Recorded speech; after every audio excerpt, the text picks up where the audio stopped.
Oh, my hat doesn't even fit against my chair. Oh, oh.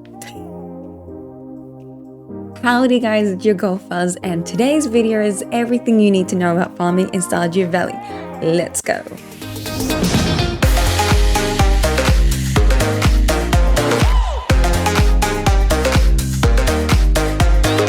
Farming has always been considered as a highly resourceful action in Stardew Valley.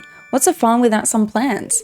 Now, there is no right or wrong way to farm. You can farm however you please, but in your later game, your preference in planting is highly dependent on the amount of money it makes you.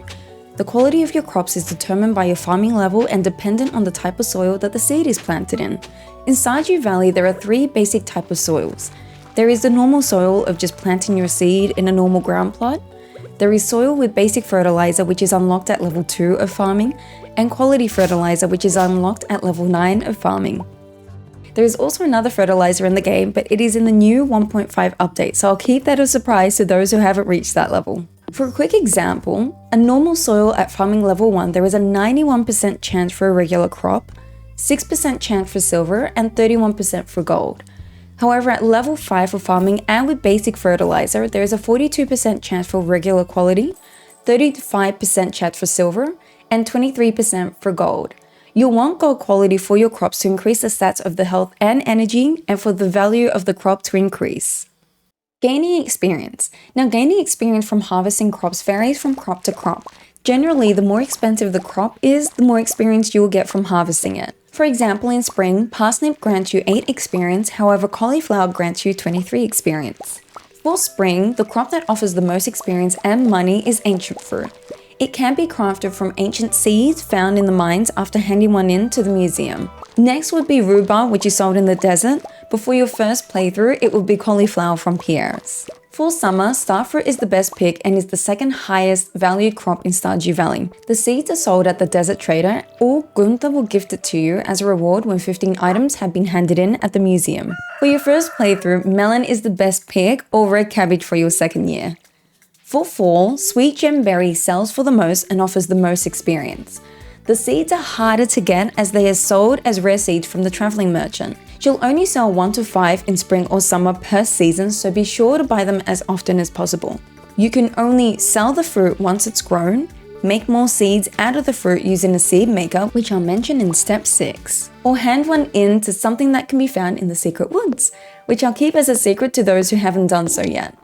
For your first playthrough, pumpkin will be the best thing you can buy. Speed grows.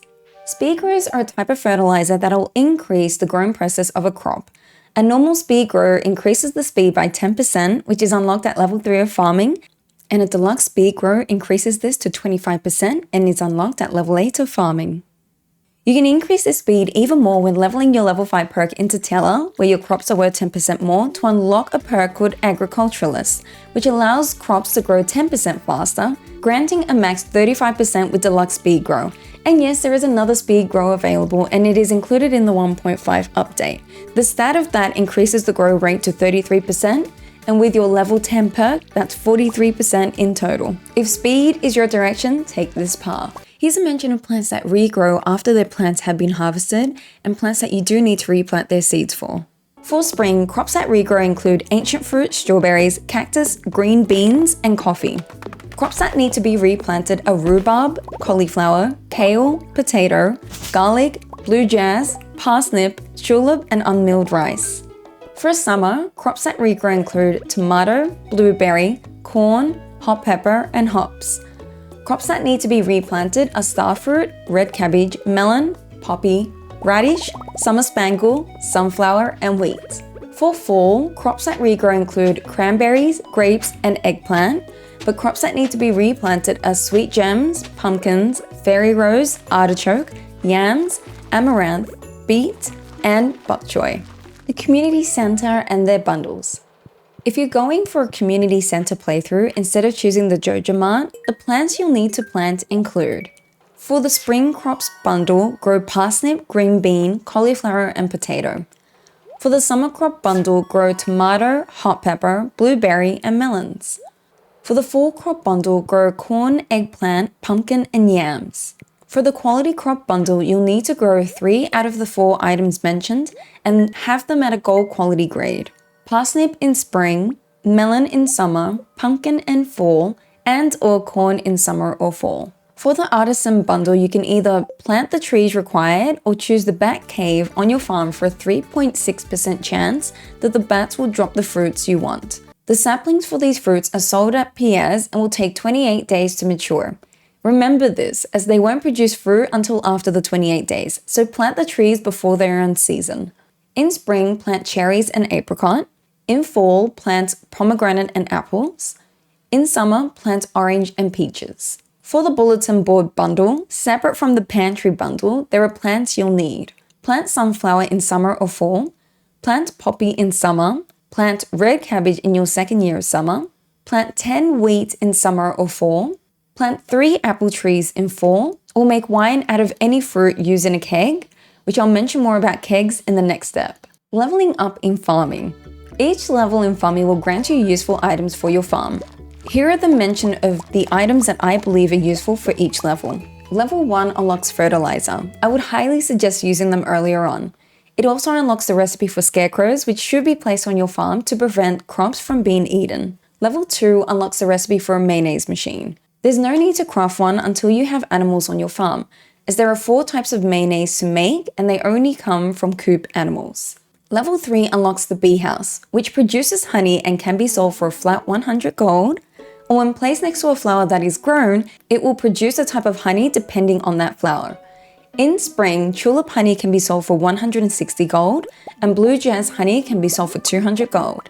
In summer, sunflower honey can be sold for 260 gold, summer spangle honey can be sold for 280 gold, and poppy honey can be sold for 380 gold.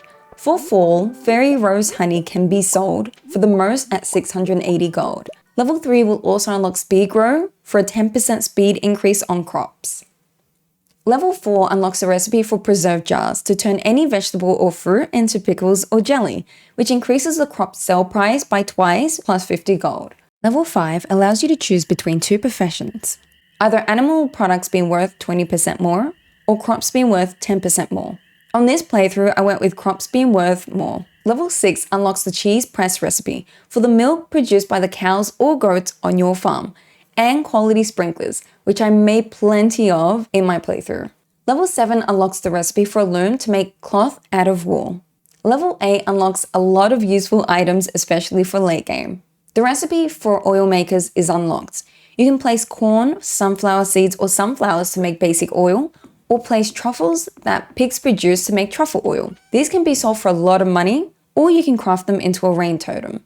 They're also required in an artisan bundle for the community center. Cakes are highly suggested by most experienced Stardew Valley players. These players place them everywhere, and I mean everywhere, even off their farm. Craft juice out of vegetables to increase their sold price by 2.25 times, wine from fruit, which increases their sell price by 3 times, or a specific beverage like coffee from coffee beans or mead from honey.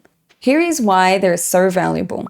Say you sold a melon with regular quality for 250 gold. Make it into wine and this triples the price to 750 gold for basic quality. Here's a late game suggestion to further increase its value. Upgrading your house to the max unlocks a cellar in your basement. Place your melon wine in here and wait until it becomes iridium quality. You'll notice this when the star on the cast turns purple.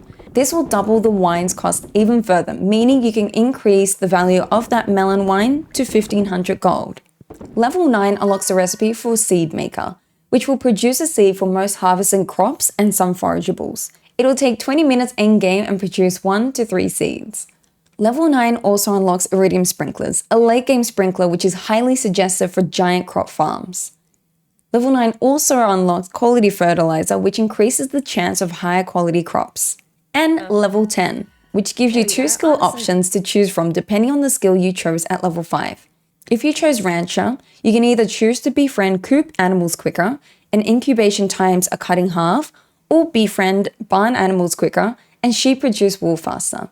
But if you chose Tiller like I did, you can choose to either have artisan goods worth 40% more, or that all your crops grow 10% faster. I went with the artisan skill for artisan goods like wines, cheeses, oils, and anything that is artisan good to be 40% more.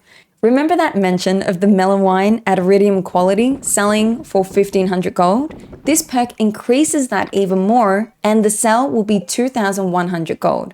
Impressive, eh? The most expensive wine at iridium quality is sulfur, and with this perk, you can sell that for 6300 gold. And folks, that is all for today. Thank you so much for joining. If you enjoyed today's video, why not give it a like? And if you've got any comments, definitely comment it down below. Not required, but if you do want to see more Stardew Valley videos, why not consider subscribing? I do stream live on twitch.tv/Fuzzarina, so if you want to catch me live, why not give me a follow there? And as always, I appreciate your faces and I'll see you next time. Take care.